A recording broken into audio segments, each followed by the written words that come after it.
Hello everyone, मैं वैभव सिंह का स्वागत करता हूँ मार्गदर्शन शिक्षा के यूट्यूब चैनल में। आशा करता हूँ आप सब लोग ठीक होंगे, अपनी तबीयत का पूरा पूरा ख्याल रख रहे होंगे और अपनी पढ़ाई पर पूरी पूरी मेहनत कर रहे होंगे। तो चलिए बिना किसी देरी के वीडियो शुरू करते हैं। ये हमारी वीडियो होने वाली है करंट अपडेट की। आज तारीख क्या है? इस तारीख है 28 मार्च 2023। तो 28 मार्च 2023 की करंट अपडेट्स की वीडियो ये होने वाली है।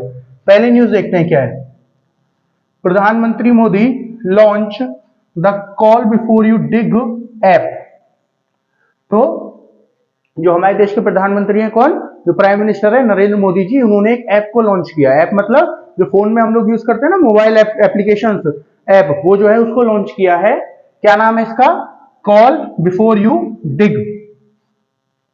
कॉल करें खोदने से पहले। डिग का मतलब होता है खोदना, और कॉल करना तो आप जानते होंगे कॉल करने का। और बिफोर का मतलब पहले, और यू का मतलब ये वाला यू है, YOU, मतलब तुम वाला जो होता है। ठीक है, तुम वाला यू है ये, बस इसको शॉर्ट फॉर्म में यू कर दिया है खाली। तो क्या नाम है एप्लीकेशन का? Call before you dig. किसने लॉन्च किया है?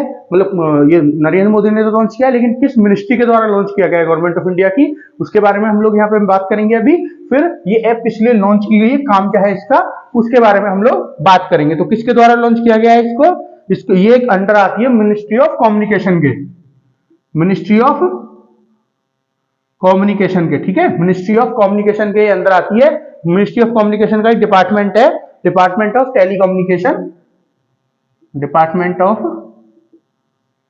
टेलीकम्युनिकेशन। ठीक है, इस डिपार्टमेंट के अंदर ये आती है। तो लॉन्च किसके द्वारा की गई है? मिनिस्ट्री ऑफ कम्युनिकेशन का जो डिपार्टमेंट है, डिपार्टमेंट ऑफ टेलीकम्युनिकेशन, इसके अंडर इसको लॉन्च किया गया है। ऐप का नाम क्या है? Call before you dig. अब समझिए, मतलब किस चीज को खोदने की बात हो रही है। यहाँ पे डिग लिख रहा है ना, तो किस चीज को खोदने की बात हो रही है, समझिए। देखिए, आप सब जानते हो जमीन के नीचे से बहुत सारे बिजली के तार भी गए हुए होते हैं हमारे, है ना। पानी वगैरह की पाइपलाइन गई हुई होती है, गैस की पाइपलाइन गई हुई होती है, इंटरनेट के तार आजकल बहुत ज्यादा जमीन के नीचे से जाते हैं, समझ रहे हो। तो क्या होता है, बहुत बार आपने देखा होगा, बहुत बार सुना होगा, क्या होगा कि किसी चीज के लिए खुदाई हो रही है, और उस खुदाई के दौरान क्या हुआ, कोई तार कट गया, जैसे बिजली का तार कट गया है, इंटरनेट का तार कट गया, या फिर मान लीजिए पाइपलाइन थी, उसको कुछ डैमेज हो गया। किसी भी चीज की पाइपलाइन थी, चाहे पानी की, चाहे गैस की, या किसी और चीज की, इनको क्या हुआ, डैमेज हो गया। समझ रहे हो? डैमेज का मतलब उसमें कुछ ना कुछ खराबी हो गई, या तो लीकेज हो गया, खोदते समय कुछ लग गया, या फिर तार था तो वो तो कट ही जाएगा। तो ये जो परेशानी होती है, इससे क्या होगा, आगे जहां वो सर्विस प्रोवाइड कर रही होगी, जैसे अगर इंटरनेट है तो इंटरनेट जो आगे सर्विस प्रोवाइड कर रहा होगा वो सारी सर्विस ठप हो जाएगी। ठीक है, बिजली जो सर्विस प्रोवाइड कर रही होगी आगे, वो सारी बिजली ठप हो जाएगी। पानी अगर लीक होने लगा तो आगे की परेशानी है, और जहां पानी लीक हो रहा है वहां भी परेशानी है। गैस लीक होने लगी तो बहुत ही ज्यादा परेशानियां, आग लगने तक का खतरा है, समझ रहे हो। तो ये जो परेशानियां हैं, ये जो परेशानियां होती रहती है हमारे यहाँ, क्योंकि देखिए खुदाई चल रही है, इंफ्रास्ट्रक्चर का इतना सारा काम हो रहा है, रोड बन रहे हैं, नई नई जगह बन रही है, हाईवेज बन रहे हैं, समझ रहे हो आप। तो क्या होता है, खुदाई तो होती रहती है, ठीक है ना। तो ये जो खुदाई होती है, इससे ये जो डैमेजेस हो रहे हैं, ये जो नुकसान हो रहे हैं, इनको कम करने के लिए, ये जो ऐप है लॉन्च की गई है, समझ गए आप। तो ये ऐप क्या कह रही है, इसके नाम से समझिए, डिग करने से पहले, खोदने से पहले, बिफोर मतलब खोदना, सॉरी, बिफोर मतलब पहले, डिग मतलब खोदना। तो जब भी आप खोद रहे हो उससे पहले कॉल करो, ठीक है। किसको कॉल करनी है, कैसे कॉल करनी है, ये मैं अब आपको बताता हूं। तो गवर्नमेंट ऑफ इंडिया का क्या कहना है कि हर साल रुपये 3,000 करोड़ का नुकसान होता है। हर साल 3,000 करोड़ रुपए का नुकसान होता है, ये जो खुदाई की वजह से कुछ ना कुछ डैमेज हो जाता है, ठीक है। तो ये जो 3,000 करोड़ रुपए का नुकसान है ना, इसको कम से कम किया जाए, ठीक है। ये तो खाली पैसे का नुकसान है जो सरकार उठा रही है। बाकी लोग जो लोकल पीपल्स है, जहां पे परेशानी होती है, वो जो असुविधा उठाते हैं, उनको तो वो तो अलग ही है, ठीक है। तो ये सब परेशानी कम की जा सके। देखिए, खत्म तो एक साथ नहीं होती है कभी भी कोई भी चीज, धीरे धीरे खत्म होती है। कोई रेवोल्यूशन चलता है, धीरे धीरे शुरू होता है।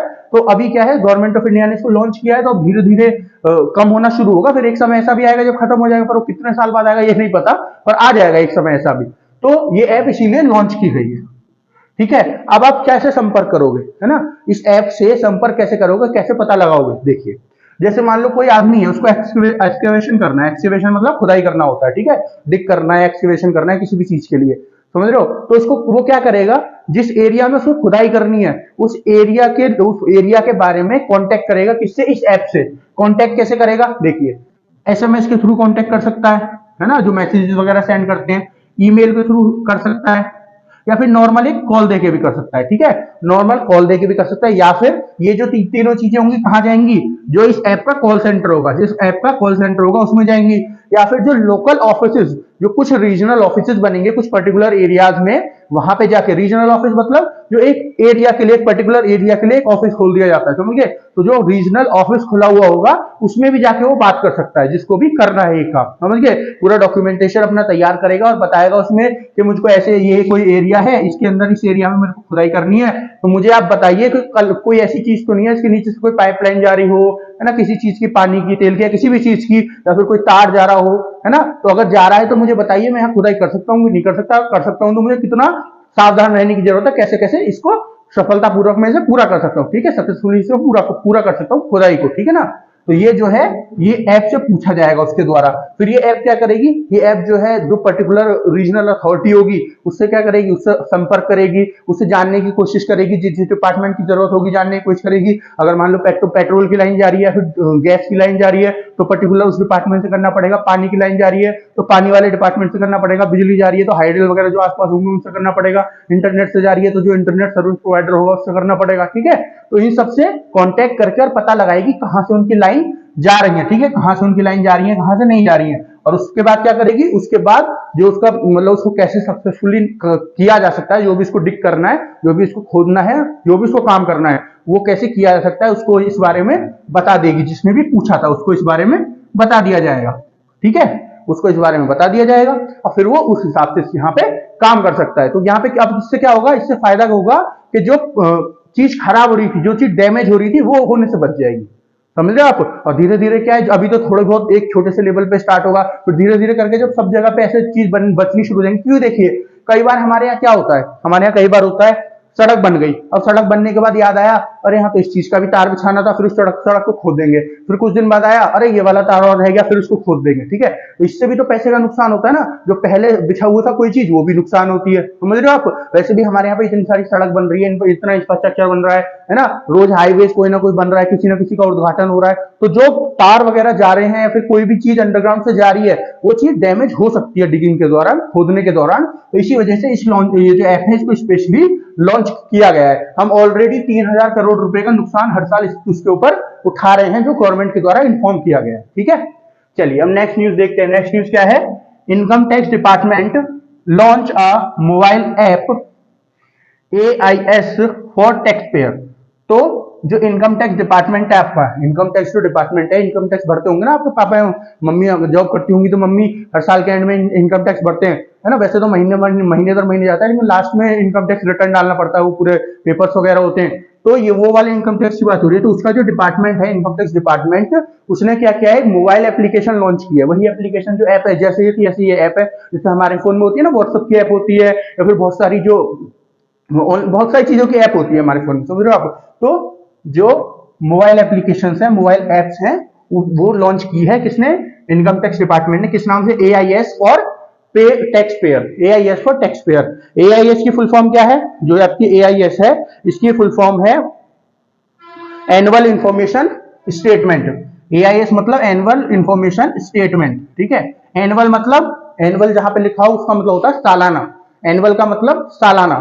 तो सालाना जो स्टेटमेंट है आपका, उसकी इंफॉर्मेशन होगी इस ऐप के अंदर। तो क्या होगा, ये आपको, ये एक ऐप लॉन्च कर दी गई है, आप इसको प्ले स्टोर से जहां भी अवेलेबल है वहां से डाउनलोड करोगे।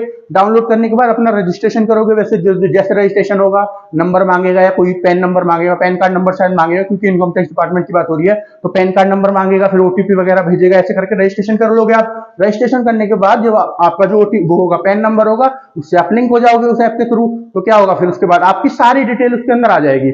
आप जो है किसी भी साल में, पूरे साल में किसी भी टाइम कभी भी देख सकते हो कि कितना आपका इनकम टैक्स निकल रहा है, महीने टू महीने कितना आप दे रहे हो, कितना आपके अकाउंट से कट रहा है, ठीक है ना? ये सब चीजें जो है आप इस ऐप के अंदर देख सकते हो, ठीक है? और इसके अकॉर्डिंगली काम कर सकते हो। तो इसी वजह से इस ऐप को इनकम टैक्स जो आपका डिपार्टमेंट है उसके द्वारा लॉन्च किया गया है, ताकि जो भी आदमी है, जो भी एक पर्टिकुलर आदमी है जो ये सब चीज देखना चाहता है, पता करना चाहता है, वो अपने घर पे बैठे बैठे अपने फोन में आराम से इन सब चीजों का एक्सेस कर सके, ठीक है? इन सब चीजों का आराम से एक्सेस कर सके और जान सके कि क्या स्थिति इनके इनकम टैक्स की, उसके इनकम टैक्स की चल रही है, ठीक है? दूसरी चीज इसको किसने लॉन्च किया है, ताकि ये जो इनकम टैक्स डिपार्टमेंट है इसका क्या कहना है, हम जो गवर्नमेंट ऑफ इंडिया का डिजिटल वाला प्लान चल रहा है ना, कि हमको डिजिटल इंडिया बनाना है, जो डिजिटल इंडिया का प्लान चल रहा है, इसके अंतर्गत हम भी गवर्नमेंट ऑफ इंडिया के साथ डिजिटल होना चाहते हैं, इसी वजह से इस ऐप को हम लॉन्च कर रहे हैं। ठीक है, इसी वजह से इस एप्लीकेशन को हम लॉन्च कर रहे हैं। ओके, ये है आपकी एप्लीकेशन क्या, AIS for taxpayer. Next देखते हैं, नेक्स्ट न्यूज क्या है, Jayanti Chauhan to lead Bisleri international. तो जयंती चौहान जी जो है ये किसको लीड करेंगी, ये लीड करेंगी, लीड मतलब हेड करना, ठीक है, लीड मतलब जो लीडर होता है उसको लीड करने के लिए वो लीड करता है। ठीक है, तो लीड बिस्लरी इंटरनेशनल। तो ये जो कंपनी है आपकी बिस्लरी इंटरनेशनल, बिस्लरी के बारे में तो आप सबने सुना होगा, कभी ना कभी पानी भी पिया होगा, बोतल आती है बिस्लरी की पानी वाली, ये वही वाली बिस्लरी है। ठीक है, उसी कंपनी की बात हो रही है। इंटरनेशनल है इसलिए लिख रहा है क्योंकि वो इंडिया में ही नहीं बाहर भी बहुत सारे देशों में जो है क्या करती है, अपना काम करती है, अपना बिजनेस करती है, अपनी बोतल पानी वाली बोतल बेचती है और कोल्ड ड्रिंक्स भी बेचती है, मतलब सॉफ्ट ड्रिंक्स भी बेचती है। तो इसी वजह से यहाँ पे इंटरनेशनल लिखा हुआ है। तो बिस्लरी इंटरनेशनल इसका नाम है, ठीक है ना, कंपनी का। तो बिस्लरी इंटरनेशनल की नई कौन लीडर कौन बनेंगे, लीडर का मतलब है चेयरमैन, चेयरमैन बनने जा रही हैं जयंती चौहान। ये ऑलरेडी यहाँ की वाइस चेयरमैन है। ठीक है, ऑलरेडी यहाँ की कौन है, ये ऑलरेडी यहाँ की वाइस चेयरमैन है, ये समझ गए आपको। तो ये किसको रिप्लेस कर रही है, ये रिप्लेस कर रही है रमेश चौहान को। किसको, रमेश चौहान को। तो जयंती चौहान जो है किसको रिप्लेस कर रही है, रमेश चौहान को। एक्चुअली ये जो रमेश चौहान है ये फाउंडर है, इसके जो बिस्लरी इंटरनेशनल इसके फाउंडर है, जिन्होंने इस कंपनी को बनाया है। और ये जो जयंती चौहान है ये इनकी बेटी है। ठीक है, ये जो जयंती चौहान है ये इनकी बेटी है, किसकी, रमेश चौहान जी की। काम क्या करती है ये कंपनी, इसके बारे में तो मैंने आपको बताई दिया, आपको पता भी होगा। बिस्लरी की जो बोतल आती है पानी वाली, तो इसका पानी का और सॉफ्ट ड्रिंक का काम है इसका, ठीक है ना, जो बोतल पानी आता है उसका और सॉफ्ट ड्रिंक का काम है किसका, बिस्लरी इंटरनेशनल का। अब ये बनाई कब गई थी, 1970 में इसको बनाया गया था। इसके हेडक्वार्टर कहाँ है, मुंबई में। और इसको फाउंडर कौन है, मतलब इसको फाउंड किसने किया, इसको बनाया किसने, रमेश चौहान ने। और नए इसके चेयरमैन कौन होने वाले, प्रेजेंट ही अभी रमेश चौहान चेयरमैन है, और नई इसकी चेयरमैन होने वाली है आपकी जयंती चौहान। चलिए नेक्स्ट न्यूज देखते हैं। अब Rahul Gandhi disqualified as MP after jail sentence.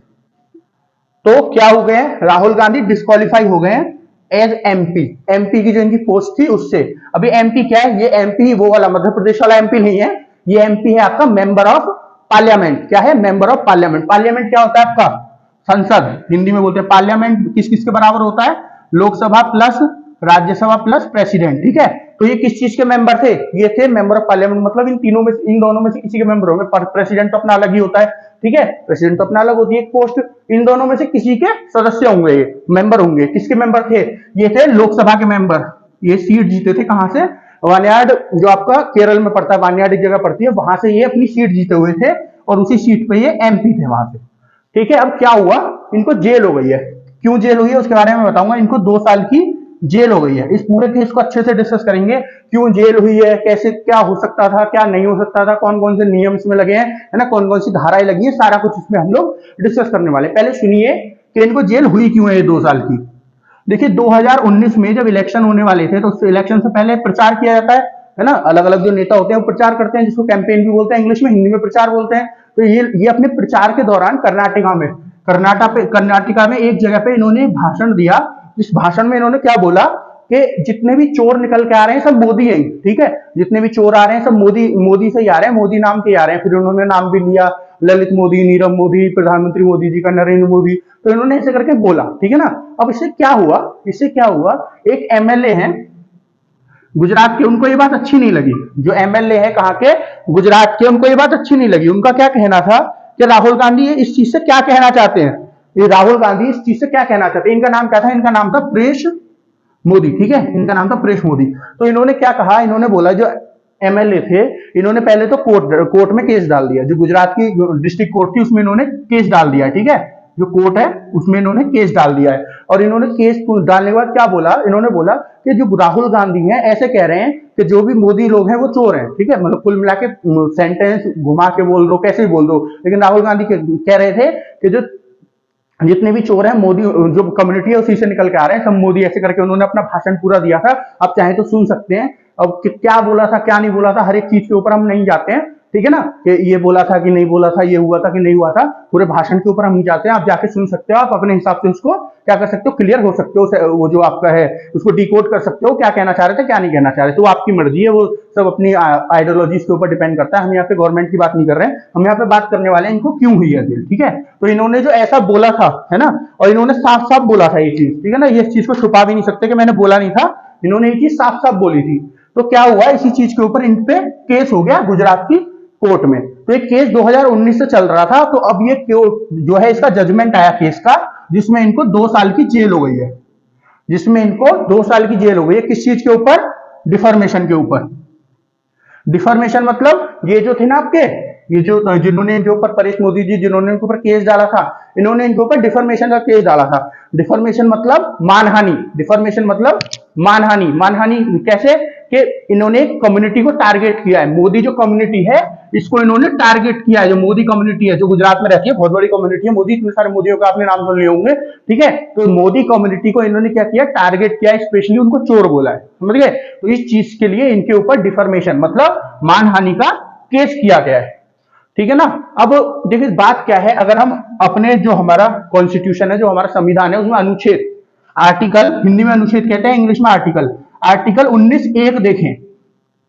19(1) में आपके पांच वो हैं, क्या बोलते हैं उसको, 6, सॉरी 5 नहीं 6 आपके फ्रीडम दे रखी है कि आप ये कर सकते हो। फ्रीडम मतलब आजादी दे रखी है 6 चीजों की, जैसे कि आप बोल सकते, कहीं भी जो मन में है आपके बोल सकते हो, किसी एक्सप्रेशन के थ्रू है, जैसे भी बोलना चाहते हो, ठीक है, जिसको मीडिया की आजादी भी कहते हैं। दूसरी, आप कहीं भी रह सकते हो, है ना, कहीं भी रह सकते हो, किसी भी कम्युनिटी के साथ जुड़ सकते हो, किसी भी संगठन के साथ जुड़ सकते हो, प्रोटेस्ट कर सकते हो पीसफुली, है ना, आराम तरीके से, जो है शांतिपूर्ण तरीके से कोई प्रोटेस्ट कर सकते हो, कहीं भी पूरे देश में घूम सकते हो, ये सब, ये 6 आजादी है उसमें, समझिए आप। तो जो पहली वाली जो आजादी मैंने बताई ना, आर्टिकल 19(1) की ए, कि आपको जो है बोलने का और एक्सप्रेशन, जिस एक्सप्रेशन में आप मतलब अपना जो आभार है उसको व्यक्त करने का आपके पास पूरी आजादी है, चाहे वो आप बोल के करो या किसी भी तरीके से करो, समझ गए। ये इसका पहला वाला फ्रीडम जो है, पहली वाली आजादी कहती है। लेकिन वही आर्टिकल 19 का दूसरा वाला देखिए क्लॉज, है ना, इस सारी की सारी आजादी ABCD करके ना इसी में आती है, ठीक है। फिर इसी का अगर दूसरा क्लॉज देखे तो दूसरा क्लॉज क्या कहता है, क्योंकि देखिए ये आजादी तो आपको दे रही है सरकार, है ना, ये आजादी तो आपको दे रही है सरकार, लेकिन कोई भी चीज बिल्कुल ऐसी नहीं होती कि बस मिल गई और जितना मन करे एंजॉय कर लो। अब ऐसा थोड़ी होगा, मुझे बोलने की आजादी है तो मैं किसी को भी खड़े होकर गाली देने लगूं या कुछ भी उल्टा सीधा बोलने लगूं, ऐसा थोड़ी होगा। वो मेरे ऊपर केस कर सकता है बड़े आराम से। तो जब तक किसी को परेशानी ना हो, जब तक किसी को कोई परेशानी ना हो, जब तक मैं इस चीज का इस्तेमाल कर सकता हूं, ठीक है, इस चीज का इस्तेमाल मैं कर सकता हूं कि कुछ भी बोल सकता हूं, है ना, जो मेरा मन कर रहा है, जो मुझे ठीक लग रहा है। तो ये जो आर्टिकल 19(2) है, जो अनुच्छेद 19(2) है, ये क्या कह रहा है, ये किस चीज के बारे में बात कर रहा है, ये बात कर रहा है कि ऐसी कौन कौन सी चीजें हैं जिनमें आप इन सब, ये जो है कहीं भी बोलने का, कहीं भी रहने का, इस चीज का जो है इस्तेमाल नहीं कर सकते, ये सब चीज आपकी रिस्ट्रिक्ट हो जाती है। तो पहली चीज लिख रही है यहाँ पे, contempt of court. Contempt of court क्या होता है, कोर्ट के लिए उल्टा सीधा कहना, ठीक है, कोर्ट के लिए उल्टा सीधा कहना मतलब कोर्ट की बेइज्जती करना, इसको बोलते हैं कंटेम्प्ट ऑफ कोर्ट। अगर आप कोर्ट की बेइज्जती कर रहे हो तो आपको ये किसी भी चीज का इनका अधिकार नहीं है, किसी भी चीज की आजादी नहीं है, कोर्ट आपको पकड़ में सीधे सीधे सजा सुना सकती है आपको पकड़ के, ठीक है। दूसरी क्या है, दूसरी है डिफॉर्मेशन, कि अगर आप किसी को परेशान कर रहे हो दिमागी रूप से, किसी भी रूप से, अपनी आवाज से बोल बोल के उसको, किसी एक्सप्रेशन से, ये मानहानि तो यही हो गई, ठीक है। तो वो क्या होगा, वो भी आपका इस केस में भी, डिफॉर्मेशन के में भी, ये जो सब आजादियां आपकी खत्म हो जाएंगी, ठीक है। तो इनके ऊपर क्या लगा है, डिफॉर्मेशन का केस लगा है। तो इसका मतलब क्या है, ये आजादी इनकी सब खत्म है ना, इस केस के अंतर्गत ये आजादी इनकी सब खत्म है। अगर इन्होंने सही में किसी को टारगेट किया, जहां पे यहाँ पे बोला जा रहा है मोदी कम्युनिटी को, तो इनको सजा होनी थी, ठीक है। तो कोर्ट ने क्या पाया है, कोर्ट ने पाया है कि हाँ इन्होंने ऐसा किया है, क्योंकि देखो वीडियो अवेलेबल है, आप चाहे तो वीडियो जाके देख सकते हैं। इन्होंने सीधे सीधे बोला है। राहुल गांधी कई बार बहुत सारी ऐसी चीजें बोल जाते हैं जिनको पता भी नहीं होता मैं क्या बोल रहा हूँ क्या नहीं बोल रहा हूँ, इसीलिए तो बोले आता है। जब आप कुछ बोलो तो बोलने का जो चीज है ना, क्या बोलते हैं कि कौन सी ऐसी चीजें जो एक बार निकल के वापस नहीं आती, जो हमने बोल दिया वो और कमान से निकला हुआ तीर, ऐसे बोलते हैं ना। तो जो भी हम बोलते हैं हमको सोच समझ के बोलना चाहिए, कोई उल्टा सीधी ऐसी चीज नहीं बोलनी चाहिए जिसके लिए हमें बाद में रिग्रेट हो, जिसके लिए हमको बाद में परेशानी हो, बुरा लगे, ठीक है ना। तो इसलिए ऐसा बोला जाता है। लेकिन राहुल गांधी बहुत बार ऐसी चीजें बोल देते हैं। अब क्या हुआ, कोर्ट ने इनको दोषी पाया इस केस में कि हाँ इन्होंने क्या किया है, इन्होंने बोला है मोदी कम्युनिटी, एक कम्युनिटी को इन्होंने टारगेट किया है, इसी वजह से इनको क्या है 2 साल की जेल हो गई है। अब ये कौन से नियम के अंतर्गत इनको जेल हुई है, कौन से नियम के अंतर्गत इनको जेल हुई है। तो देखो ये तो मैंने आपको बता दिए जो अनुच्छेद है। अब समझिए आईपीसी की दो धारा है, आईपीसी की दो धारा है, आईपीसी मतलब इंडियन पीनल कोड। तो आईपीसी की दो धारा है, आईपीसी एक तो 499 और एक 500, 499 और 500, ये दोनों धारा के अंतर्गत इनको 2 साल की सजा मिली है। ये जो एमपी से डिस्क्वालीफाई हुए हैं, जो एमपी की सीट से निकाले गए, ये कौन सी उसके नियम के थ्रू निकाले गए ये भी आपको बताऊंगा। फिलहाल आप समझिए 2 साल की जो सजा हुई है, फिर इस 2 साल की सजा के बाद आपको बताऊंगा इनको निकाला क्यों गया एमपी की सीट से। ठीक है, एमपी मतलब मध्य प्रदेश की, सॉरी मध्य प्रदेश नहीं, जो आपका मेंबर ऑफ पार्लियामेंट है उसकी सीट से इनको निकाला क्यों गया। ठीक है, इनकी जो सीट है वो छीन ली गई है। पहले समझिए इनको 2 साल की सजा क्यों हुई है। तो देखिए इस केस की इस चीज के अंदर तो ये फंस गए। ठीक है, कि ये जो है इनका जो यहाँ पे आजादी थी खत्म हो गई। अब जब आजादी खत्म हो गई अब इनको सजा मिलनी है कि कितने दिन की सजा मिलेगी। ठीक है, तो पहला क्या है 499 जो बात करता है डिफर्मेशन कैसे हो सकता है। ठीक है, डिफर्मेशन मतलब इसको डिफर्मेशन के बारे में बताता है कि डिफर्मेशन ये चीज जो है वो डिफर्मेशन में आएंगी, मतलब मानहानि में ये चीज आएंगी, मतलब एक तरह से परिभाषा देता है मानहानि की। आर्टिकल सॉरी ये जो सेक्शन आईपीसी का सेक्शन 499 ये क्या कहता है, किसी को भी आप अगर मानसिक रूप से शारीरिक रूप से कोई परेशानी पहुंचा रहे हो किसी भी एक्शन के थ्रू, आपके चाहे बोल के चाहे उसको मार के या कोई भी एक्सप्रेशन आपका कुछ भी हो, ठीक है, एक्टिंग करके कुछ भी करके आप अगर किसी को परेशान कर रहे हो तो चाहे वो मानसिक रूप से हो चाहे फिजिकली हो, किसी को परेशान करना वो क्या होगा, वो आपका डिफर्मेशन माना जाएगा। ठीक है, वो आपका मानहानि माना जाएगा। तो ये जो है ये तो करता है मानहानि को परिभाषा देता है। और 500 क्या होता है, 500 जो आपका सेक्शन 500 है आईपीसी का, वो क्या कहता है, वो इसकी सजा बताता है। तो सजा क्या है, सजा है इसकी अगर कोई ऐसा करता पाया गया डिफर्मेशन के केस में फंसा तो 2 साल की सजा है ना, या फिर और फाइन हो सकता है। उसको कुछ भी फाइन क्या होगा वो कोर्ट बता देगी, फाइन मतलब जुर्माना। तो इसी के अंतर्गत इन्हीं 2 सेक्शन के अंतर्गत आईपीसी के इनको 2 साल की सजा हो गई है। ठीक है, 2 साल की इनको सजा हो गई है। अब समझिए इनकी एमपी की जो सीट है ना, किस चीज की, मेंबर ऑफ पार्लियामेंट की, लोकसभा के मेंबर ऑफ पार्लियामेंट जो थे केरला से, इनकी ये वाली जो सीट है ये कैसे छीनी है, मतलब ये क्यों छीनी गई है। देखिए एक तो नियम है, ठीक है, एक तो आपका लॉ है और दूसरा क्या है, दूसरा आपका एक केस है सुप्रीम कोर्ट का जिसके थ्रू इन्होंने जजमेंट दी थी, और सुप्रीम कोर्ट ने मतलब जजमेंट दी थी जिसमें। तो पहले समझिए केस क्या है, मतलब सॉरी पहले समझिए लॉ क्या है। दो लॉ बताए ना मैंने। पहला लॉ है रिप्रेजेंटेशन ऑफ पीपल्स एक्ट 1951। इधर दिख रहा है आपको, एक मिनट, हाँ दिख रहा है, representation of people act 1951, representation of people act 1951। ये रिप्रेजेंटेशन ऑफ पीपल एक्ट बहुत इंपॉर्टेंट है। जब हिस्ट्री और कॉन्स्टिट्यूशन आपको पढ़ाएंगे तो इसके बारे में आपको पढ़ाएंगे। कॉन्स्टिट्यूशन में बेसिकली आएगा, है ना, जब आपको पॉलिटी पढ़ाई जाएगी। ये बहुत इंपॉर्टेंट लॉ, जैसे हमारा देश आजाद हुआ था उसके बाद हमने इसको लॉन्च किया था, बहुत इंपॉर्टेंट चीजें इसमें आती है, समझ गए। इसमें वोटिंग के थ्रू, मतलब वोटिंग के लिए चीज आती है, कैसे कैसे कोई आदमी चुना जाएगा कैसे नहीं चुना जाएगा, इन सबके थ्रू इसमें मतलब इन सबके लिए इसमें चीजें आती हैं। ठीक है, नियम है इसमें सबके। तो इसका जो सेक्शन 8 है, इसका जो सेक्शन 8 है वो क्या कहता है, इसका सेक्शन 8 कहता है कि अगर किसी भी एमपी को, है ना, जो पार्लियामेंट का मेंबर है, मेंबर ऑफ पार्लियामेंट है, उसको 2 साल की सजा हो जाए, 2 या 2 से ज्यादा साल की सजा हो जाए, 2 या 2 से ज्यादा साल की सजा हो जाए ना, तो उसकी जो सीट होगी एमपी की, मेंबर ऑफ पार्लियामेंट की, वो छीन ली जाएगी उससे। ठीक है, 2 या 2 से ज्यादा साल की अगर किसी को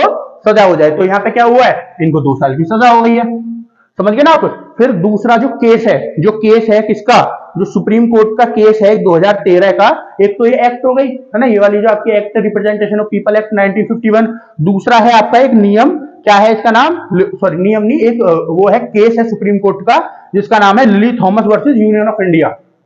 क्या नाम है इसका, lily Thomas versus union of India 2013 में। इस केस में सुप्रीम कोर्ट ने अपना जजमेंट दिया, जिसमें सुप्रीम कोर्ट ने क्या कहा कि अगर किसी को भी 2 या 2 से ज्यादा साल की सजा होती है और वो एमपी है, ठीक है, मतलब मेंबर ऑफ पार्लियामेंट है, तो उसको क्या होगी, उसको उस सीट से निकाल दिया जाएगा। ठीक है, उसकी वो सीट उससे छीन ली जाएगी। तो ये भी यही कह रहा है कि इसकी जो एमपी की सीट है उस आदमी को छीन ली जाएगी जिसको 2 या 2 से ज्यादा साल की सजा हुई है। एक चीज और कहता है एक चीज और क्या कहता है ये, देखो ये जो नियम है ना पर रिप्रेजेंटेशन ऑफ पीपल एक्ट, ये तो कहता है कि उसकी सीट छीन ली जाएगी एमपी की, लेकिन ये भी बोलता है साथ में कि ये जो सीट है ना, इसको छीनने का जो समय है वो 3 महीने तक का होगा, ठीक है। 3 महीने तक वो जो एमपी होगा उसको अपने आप को साबित करने के लिए कि मैं बेगुनाह हूं, इसको 3 महीने का समय दिया जाएगा, और जब तक इस 3 महीने के अंदर अंदर इसकी सीट नहीं छीनी जाएगी। लेकिन ये जो सुप्रीम कोर्ट का जजमेंट है ये क्या कहता है कि उसकी सीट छीन ली जाएगी, और एकदम से छीन ली जाएगी जैसे ही जजमेंट आएगा, ठीक है। जैसे ही कोई भी कोर्ट बता देगी कि हाँ जी ये गिल्टी है, इसको सजा मिलेगी 2 साल की, तुरंत की तुरंत उसकी सीट छीन ली जाएगी। ये जो 3 महीने दे रहे थे ना ऊपर, ये जो रिप्रेजेंटेशन ऑफ पीपल एक्ट में 3 महीने दे रहे थे, ये नहीं दिए जाएंगे, ठीक है। इसकी सीट जो है तुरंत की तुरंत छीन ली जाएगी। इसीलिए अगर आप विकिपीडिया पे जाके देखोगे ना राहुल गांधी के बारे में, तो उनकी सीट जो है 24 तारीख को ही छीन ली गई थी।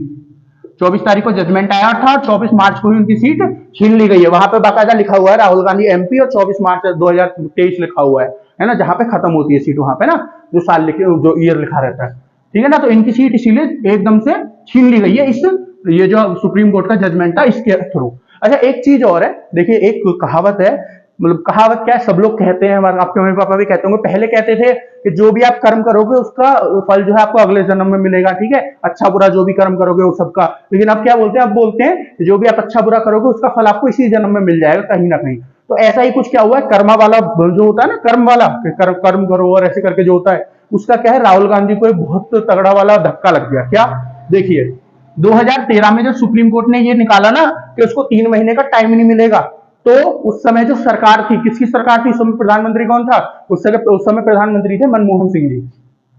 मनमोहन सिंह उस समय पे प्रधानमंत्री थे 2013 में, और चलती किसकी थी पार्टी में, भले ही मनमोहन सिंह प्रधानमंत्री थे लेकिन ये नाम के प्रधानमंत्री थे, चलती किसकी थी, चलती थी जी राहुल गांधी की, सोनिया गांधी की, जो इनकी राहुल गांधी जी थे, और सोनिया गांधी जो इनकी माता जी हैं, राहुल गांधी और सोनिया गांधी। कुछ हद तक इनकी बहन की भी चलती थी, प्रियंका गांधी की भी, लेकिन जो मेन दो थे वो इन्हीं की चलती थी। तो जो आपके मनमोहन सिंह है, इन्होंने क्या किया है, एक ऑर्डिनेंस लेके आए। ऑर्डिनेंस मतलब अधिनियम, ठीक है।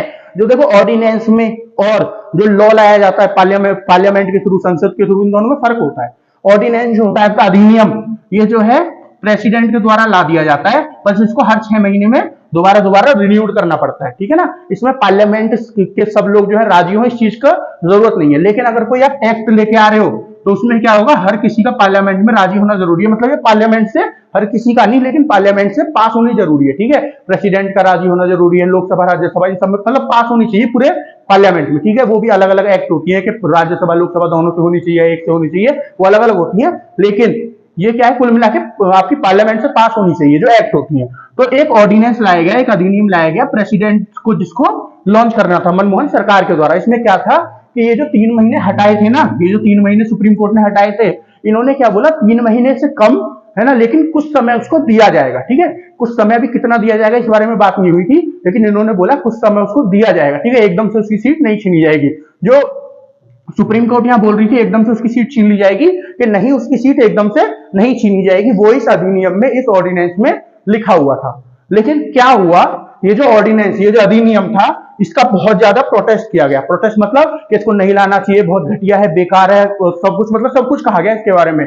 कहने वाला कौन, कहने वाले थे राहुल गांधी, ठीक है। और इनके घर वाले जो थे, प्रियंका गांधी इनकी बहन भी थी, और इनकी माता जी भी थी सोनिया गांधी, ठीक है ना। और चलती भी इन्हीं की थी सरकार में। आप ये समझ लीजिए, एक प्रेस कॉन्फ्रेंस के दौरान राहुल गांधी से पूछा गया कि ये जो ऑर्डिनेंस है आप इसको ऐसे मतलब क्यों सपोर्ट नहीं कर रहे हो, तो आपकी पार्टी के लोग ही ला रहे हैं। तो इन्होंने क्या किया, बहुत कुछ उल्टा सीधा प्रधानमंत्री के बारे में बोला जो उस समय पे थे मनमोहन सिंह जी, ठीक है। और वो जो ऑर्डिनेंस का पेपर था उसको फाड़ के फेंक दिया सबके सामने। बहुत बड़ी बेइज्जती होती है। एक सिटिंग प्राइम मिनिस्टर जो सीट पे बैठा हुआ है, प्राइम मिनिस्टर, अगर आप उस आदमी की वो नहीं कर रहे हो इज्जत, जो मनमोहन सिंह जी हैं, लेकिन वो जो पोस्ट है प्रधानमंत्री, वो जो सीट है उसकी तो इज्जत आपको करनी पड़ेगी। देश का सबसे पावरफुल आदमी है वो। लेकिन राहुल गांधी ने कुछ नहीं किया, क्योंकि चलती भाई इनकी थी तो इन्होंने नहीं किया, और इन्होंने वो जो नियम था, ये जो ऑर्डिनेंस था, ये जो अधिनियम था, इसको पास नहीं होने दिया। तो देखिए, अगर ये अधिनियम आज के समय होता है ना, अगर ये उस समय पे से पास हो जाने देते, तो राहुल गांधी को जो है ये 3 महीने का भले ही नहीं मिलता, लेकिन कुछ तो समय मिलता। अब तो इनकी सीट एकदम छीन ली गई, और एकदम तो इनकी सीट छीन ली गई, समझ गए आप। ये हो गया, क्या हो गया, नुकसान हो गया इनको। एक चीज और यहाँ पे मिस हो गई कि मैंने 2 चीज बता दी इस नियम की। ये जो नियम था आपका, इसकी 2 चीज मैंने आपको बता दी। क्या क्या बता दिया कि एक तो 2 साल की सजा, 2 साल की अगर सजा है तो क्या होगा, इनकी सीट छीन ली जाएगी एकदम से, समझ गए आप, एकदम से इनकी सीट छीन ली जाएगी। और दूसरा क्या बताया कि 3 महीने का समय मिलेगा। इसमें क्या बताया मैंने, जो आपका केस बताया है, इसमें बताया कि इनको एकदम से इनकी सीट छीन ली जाएगी, अगर 2 साल से ज्यादा सजा मिली हुई है एकदम से इनकी सीट छीन ली जाएगी। इसमें एक और चीज है, ये जो सुप्रीम कोर्ट है, सुप्रीम कोर्ट ने इस जजमेंट में एक चीज और बोली। क्या चीज बोली? कि जब इसकी 2 साल की सजा पूरी हो जाएगी, जो भी आदमी होगा या औरत होगी, जब इसकी 2 साल की सजा पूरी हो जाएगी, जब ये जेल से बाहर आ जाएगा, तो अगले 6 साल के लिए, अगले 6 साल के लिए, अगले 6 ईयर के लिए ये कोई भी इलेक्शन नहीं लड़ सकता। अगले 6 साल के लिए कोई भी इलेक्शन नहीं लड़ सकता। समझ रहे हो आप? अगले 6 साल के लिए जब ये कोई इलेक्शन नहीं लड़ पाएगा, तो अब राहुल गांधी की स्थिति अगर देखें तो क्या चल रहा है, 2023 चल रहा है। 2023 से इनको मान लो सजा शुरू हुई, अभी तो खैर ये बेल पे चल रहे हैं बाहर। अगर आप सोच रहे हो कि कल तो न्यूज में बाहर ही दिखा रहे थे इनको, तो हाँ अभी ये जेल से बाहर चल रहे हैं बेल पे, ठीक है, क्योंकि इसमें बेल जो है होती है, इस वाले केस में बेल आपको मिल सकती है। तो मान लो इनको 2023 में जेल में डाला गया है ना, इनकी सजा मतलब शुरू हो गई, तो 2023 से 24 2025 तक तो 2 साल पूरे होंगे, और 2 साल पूरे होने के बाद फिर और 6 साल लगा लो आप। तो अब इलेक्शन कब होने हैं? प्रधानमंत्री के लिए ये लड़ते हैं ना, लोकसभा के लिए लड़ते हैं, तो 2024 में इलेक्शन होने हैं, तो ये वाले तो निकल ही गए इलेक्शन। फिर इसके बाद कब होने हैं? 2029 में होने हैं। 2029 वाले भी निकल गए, 2029 वाले भी निकल गए, तो दोनों इलेक्शन राहुल गांधी के हाथ से निकल गए। अब देखिए आगे क्या होता है, आगे क्या नहीं होता है, जो क्योंकि अभी तो इनके पास टाइम है ऊपर हाई कोर्ट में जाने का, सुप्रीम कोर्ट तक जाने का। तो अभी इस केस में क्या होगा क्या नहीं होगा, अभी तो बहुत सारी चीजें होनी है। कैसे होंगी बहुत सारी चीजें, कि अभी तो कांग्रेस पार्टी ने वैसे शुरू भी कर दिया है ये वाला काम, लेकिन अभी और अच्छे से किया जाएगा कि भारत की जो डेमोक्रेसी है उसको दबाया जा रहा है, जो सरकार है इसके द्वारा इन्होंने जानबूझ के फंसाया, ऐसे ऐसे करके चल रहा है। सब कुछ कार्यक्रम चलेगा भी और आगे बढ़ेगा। फिर बाहर के बहुत सारे देश होंगे वो शुरू हो जाएंगे इसी चीज को कहना कि आप जो है एक जो अपोजिशन में लीडर बैठा हुआ है उसको इलेक्शन नहीं लड़ने दे रहे, ये नहीं करने दे रहे, वो नहीं करने दे रहे। जैसे कल मैं न्यूज पढ़ रहा था, यूएसए जो है, यूएसए जो देश आपका अमेरिका, उसने तो ऑलरेडी प्रेशर बनाना इंडिया के ऊपर शुरू भी कर दिया है। ये वाली न्यूज कल कवर करेंगे किसने क्या बोला है, ठीक है, ये वाली न्यूज कल कवर करने वाले हैं कि इसने बोला क्या यूएसए ने, पर इन्होंने प्रेशर बनाना बाहर के देशों ने भी शुरू कर दिया इंडिया के ऊपर। पर देखिए यहाँ पे 2 चीज है, आप सोचिएगा अपने आप, ठीक है, और कमेंट सेक्शन में भी बताइएगा मुझे अगर आपको लगता है कि हाँ बताने की जरूरत है। मैं अपनी तरफ से कोई राय नहीं दूंगा इसके बारे में, आप भी बताइएगा कमेंट सेक्शन में। ये एक तरह से पोल भी हो जाएगा, जब आपको लोग क्या सोचते हैं ये भी मुझे पता चल जाएगा, मतलब आप बच्चे क्या सोचते हो कि अपोजिशन में जो लीडर है उसका लड़ना ज्यादा जरूरी है, या फिर जो हमारे नियम है, जो हमारे लॉ बने हुए हैं वो ज्यादा जरूरी है। क्योंकि अगर लॉ के हिसाब से देखा जाए, ठीक है, देखिए वो राहुल गांधी जो है गिल्टी थे, मतलब दोषी थे कि नहीं थे इस बात के ऊपर बात नहीं कर रहे, लेकिन जब ये एक बार दोषी साबित हो गए तो इनका क्या था, इनको ये सब चीज 2 साल की सजा भी होनी थी, इसकी इनके एमपी की सीट भी छीननी थी, और अगले 2 साल की तो ये सजा और प्लस 6 साल आगे इलेक्शन नहीं लड़ सकते, ये 8 साल के लिए इलेक्शन भी नहीं लड़ सकते। ये भी होना चाहिए किसके थ्रू, ये मतलब किसके अकॉर्डिंग, अकॉर्डिंग टू जो नियम है उसके अकॉर्डिंग, ये लॉ है उसके अकॉर्डिंग, समझ रहे हो। तो ये तो हो गया लॉ आपका। लेकिन वहीं अगर अपोजिशन वाली बात आपको सही लगती है तो क्या, क्योंकि अपोजिशन के सबसे बड़े नेता हैं तो इस वजह से इनको रिहाई दे दी जाए, ऐसी रिहाई दे दी जाए, ठीक है, फिर क्या होगा, आम आदमी और इसमें तो फर्क हो जाए, वैसे भी फर्क है इनमें, लेकिन जैसे ये लोग कहते हैं हम तो आम आदमी की तरह ही है अपोजिशन वाले, तो फिर ये आम आदमी की तरह कहां रह गए, समझ रहे आप। तो इन दोनों की चीजों में आप बताइएगा आपको क्या लगता है। अगर आपको लगता है कि लॉ देना चाहिए तो वहां पे लॉ लिख दीजिएगा, मतलब लॉ के अकॉर्डिंग चलना चाहिए तो लॉ लिख दीजिएगा, और आपको लगता है राहुल गांधी को लड़ना चाहिए तो अपोजिशन लिख दो या राहुल गांधी लिख दो, जो आपको सही लगे वो लिख दो, आप कमेंट सेक्शन में लिख के मुझे बता दीजिएगा, ठीक है। चलिए नेक्स्ट न्यूज देखते हैं, आज की last news. Indian air force takes ₹26,000 crore hit because of Russia Ukraine war. एक बार दोबारा से पढ़ देते हैं, गलती हो गई कहीं। Indian air force takes ₹26,000 crore hit because of Russia Ukraine war. तो समझिए क्या कहना चाह रही है न्यूज। ये न्यूज कहना चाह रही है रशिया और यूक्रेन की जो लड़ाई चल रही है उसकी वजह से जो हमारी इंडियन एयरफोर्स है, जो भारत की वायु सेना है, उसको नुकसान हुआ है कितने का, 26,000 करोड़ का। अब समझिए नुकसान किस चीज में हुआ है इसको। देखिए इन्होंने एक डील साइन करी थी, जो हमारी गवर्नमेंट है, गवर्नमेंट में मतलब गवर्नमेंट में जो एयरफोर्स है हमारी, गवर्नमेंट के साथ मिलकर एयरफोर्स ने एक डील साइन करी थी, किसके साथ, रशिया के साथ, ठीक है ना। तो जो डील साइन हुई थी काफी समय हो गया उसको, तो इसके अंतर्गत इनको कुछ चीजें हमको देनी थी, ठीक है ना। तो ये जो चीजें देनी थी, ये चीजें देने में रशिया असमर्थ है। ये रशिया ने अभी अभी बोला, रशिया ने बोला कि हम जो है ये जो यूक्रेन के साथ हमारी लड़ाई चल रही है इसमें फंस गए हैं, इसकी वजह से हम टाइम पे आपको ये सारी चीजें नहीं दे पाएंगे जो चीज आपने डिमांड की थी। ठीक है, तो ये जो डिमांड होनी थी इसमें जो है 26,000 करोड़ रुपए हैं, ये रशिया की उस कंपनी को या रशिया को जाने थे और वो सामान हमारे यहाँ आना था। लेकिन अब ये सामान क्योंकि डिले हो गया, जब डिले हो गया मतलब देरी हो गई, ये भी आगे आएगा, ये मतलब कुछ 2 साल 3 साल जब भी जितने बाद आएगा, 1 साल 2 साल 3 साल बाद जब ये पैसे देने होंगे। अब तो ये जो पैसे थे ना, जो इनको किसको देने थे, जो रशिया को देने थे, रशिया की कंपनी को देने थे उस सामान के, और जब वो सामान ही नहीं आ रहा था पैसे किसको दे, किसी को भी ना दे। तो इसी वजह से सरकार ने क्या किया, गवर्नमेंट ऑफ इंडिया ने ये पैसे एयरफोर्स से ले लिए वापस कि हम इनको कहीं और इस्तेमाल कर लेंगे, बाकी जब आपको जरूरत होगी तो आप क्या करिएगा, आप जो है जब हम आपकी तरफ से रशिया को दे देंगे वो पैसे। देखिए अब ऐसी जब स्थिति होती है ना, थोड़ा बुरा लगता है। क्यों बुरा लगता है, ये एयरफोर्स है भाई, हमारी देश की रक्षा कर रही है, उसको वो वैसे ही बहुत ज्यादा बजट जो है नहीं लेती है, तो समझ रहे हो आप, जो हमारा बजट होता है वैसे ही बहुत बड़ा कोई बजट नहीं है। आप अगर देखो चाइना से कंपेयर करो, चाइना की अगर बात करें तो 300 बिलियन डॉलर का बजट था इसका, इस बार 300 बिलियन डॉलर का बताया जा रहा है, इतना बजट था किसका, चाइना का। वहीं अगर हम अपने बजट से इसको कंपेयर करने लगे कि भारत का बजट कितना था, भारत का डिफेंस है कितना था, 5.94 लाख करोड़, कितना 5.94 लाख करोड़, समझ रहे हो आप। पिछली बार से हाँ 13% ज्यादा था, लेकिन वहीं पे अगर इसको हिसाब लगाओ ना तो ये 100 बिलियन के आसपास भी नहीं बैठता है, 100 बिलियन डॉलर के आसपास भी नहीं बैठता है। चाइना का कितना है, 300 बिलियन डॉलर, हमसे ऑलरेडी इनका 2.5-3 गुना ज्यादा है, 2 गुना मान लो, चलो ठीक है ज्यादा है, समझ रहे हो। इनका ऑलरेडी हमसे इतना ज्यादा है जो इनका बजट है, समझ रहे हो आप। और उसके बाद भी और बजट काटा जा रहा है, क्योंकि ये जो 5.94 लाख करोड़ है ना, ये पूरा का पूरा एयरफोर्स को थोड़ी मिल रहा है, तो पूरी डिफेंस का बजट है। अब इसमें से क्या होगा, पहले क्या होगा, जो पेंशन होंगी और सैलरी होंगी, जो लोग रिटायर्ड हो गए उनको पेंशन दी जाती है, जो काम कर रहे हैं उनको सैलरी दी जाती है, तो पहले तो ये दिए जाएंगे। फिर क्या होगा, पेंशन और सैलरी देने के बाद जो पैसे बचेंगे उसको बीआरओ, कुछ को बीआरओ को दिया जाएगा। बीआरओ मतलब बॉर्डर रोड ऑर्गेनाइजेशन, ये क्या काम करती है, बॉर्डर के आसपास जो पूरी रोड वगैरह पुल वगैरह बनते हैं, जो भी इंफ्रास्ट्रक्चर बनेगा उसको बनाती है बीआरओ, ठीक है। तो बीआरओ को दे दिया जाएगा, कुछ पैसा डीआरडीओ को दे दिया जाएगा। डीआरडीओ जो हमारे डिफेंस इक्विपमेंट, जो रिसर्च एंड डेवलपमेंट हमारे यहाँ पे देश में करती है, वो है आपकी डीआरडीओ। तो डीआरडीओ को कुछ पैसा दे दिया जाएगा, ये ऑर्गेनाइजेशन है गवर्नमेंट ऑफ इंडिया की। फिर कुछ पैसा और जो बहुत सारी प्लानिंग चल रही होगी किसकी, ये जो अलग अलग फोर्सेज है, जैसे अग्निवीर की समय पे चल रही है, और भी जो बहुत सारी भर्तियां वगैरह होती हैं, पेपर वगैरह होते हैं, यहाँ पे सब पे जो पैसा लगता है, हॉस्पिटल्स वगैरह जो होते हैं, यहाँ पे दे दिया जाएगा पैसा।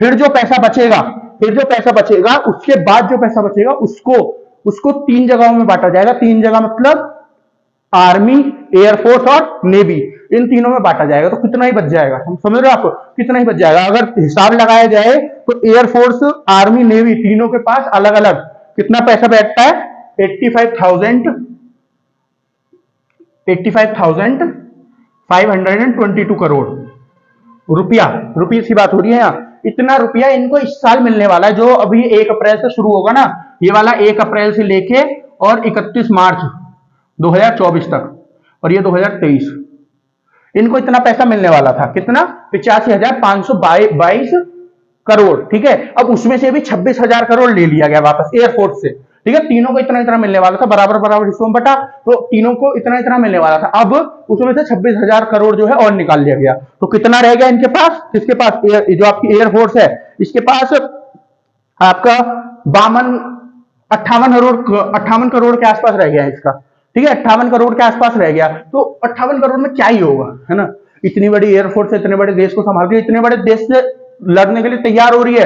दोनों तरफ से लड़ाई हो सकती है, 2 फ्रंट वॉर के लिए लड़ रही है, इधर पाकिस्तान, इधर चाइना, जो इतनी बड़ी वो है। चलो पाकिस्तान तो फिर भी कंपेयर नहीं करते हम लोग पाकिस्तान से, उसकी स्थिति बहुत ज्यादा खराब है, लेकिन चाइना जो हमसे इतना ऊपर बढ़ते चला जा रहा है, इतनी बड़ी उसकी आर्मी है, इतने सारे एयरक्राफ्ट लेके घूम रहा है, इतने सारे टैंक्स हैं। और नेवी की बात करो तो इतनी सारी सबमरीन है, एयरक्राफ्ट कैरियर है, इतने सारे फाइटर जेट्स हैं। अगर एयरफोर्स की बात करो तो अलग अलग तरह के, है ना, इतने सारे बॉम्बर है ना, ट्रांसपोर्ट जेट है। उसके बाद भी हमारा जो बजट है वो बहुत कम है, अगर हमको चाइना से कंपेयर करना है, ठीक है ना। अगले कुछ सालों में भी हम चाइना के आसपास नहीं पहुंच रहे, और उसके बाद भी हम बजट काटते जा रहे हैं। इस वजह से थोड़ा बुरा लगता है, इस वजह से थोड़ा अजीब लगता है जब एयरफोर्स या किसी भी नेवी या आर्मी, किसी भी फोर्स से जो ये बजट है काटा जाता है, समझ रहे हो आप। क्योंकि अगर ये पैसा मान लीजिए रशिया को नहीं दिया जा रहा था और ये इन्हीं के पास छोड़ दिया जाता तो कहीं ना कहीं ये इसको इस्तेमाल ही करते।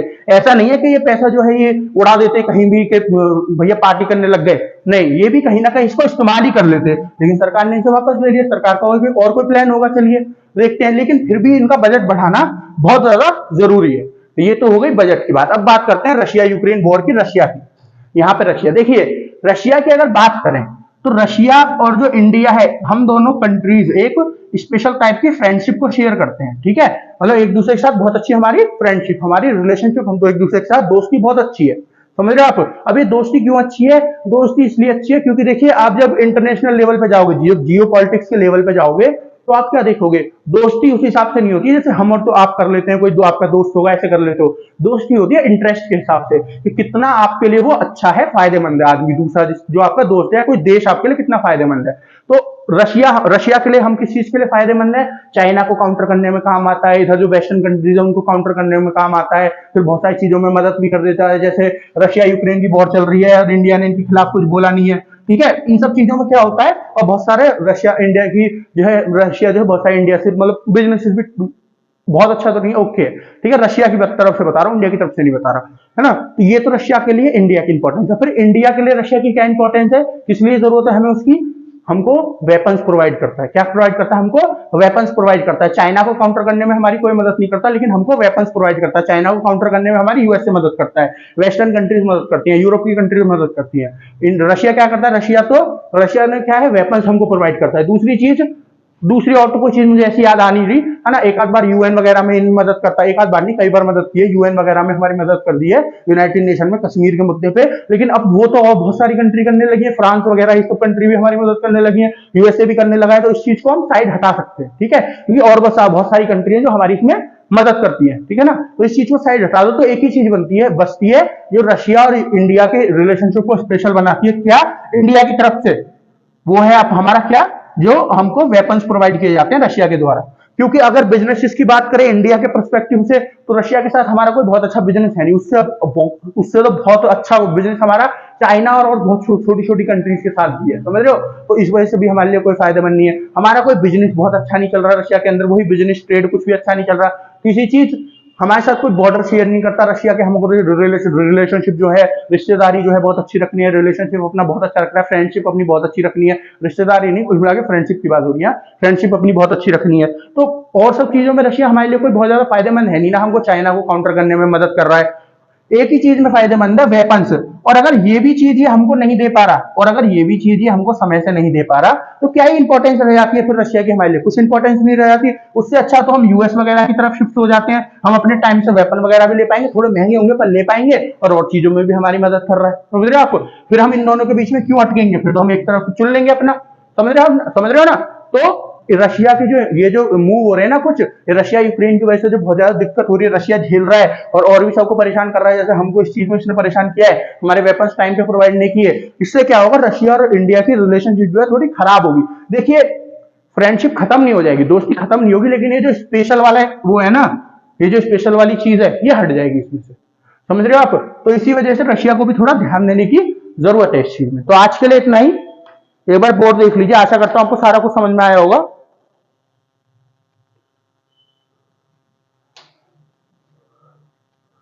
तो दोस्तों आज के लिए इतना ही, आशा करता हूं आपको सारा कुछ समझ में आया होगा। लेकिन फिर भी अगर ऐसा कुछ है जो आपको इन पॉइंट्स में से समझ में नहीं आया, तो आपको क्या करना है, वीडियो देखिए, और वीडियो देखते जो चीज समझ में नहीं आई सीधे कमेंट सेक्शन में कमेंट करके बता दीजिए, और जो 29 मार्च की वीडियो होगी मैं आपको जो आपकी परेशानी होगी उसके बारे में समझा दूंगा। तो आज के लिए इतना ही, मिलते हैं आपसे कल, तब तक के लिए धन्यवाद। और हमारा जो चैनल है मार्गदर्शन शिक्षा केंद्र, इसको सब्सक्राइब करें, लाइक करें और शेयर करें, हमारी वीडियोस को ज्यादा से ज्यादा शेयर करें। मिलते हैं आपसे कल, तब तक के लिए धन्यवाद।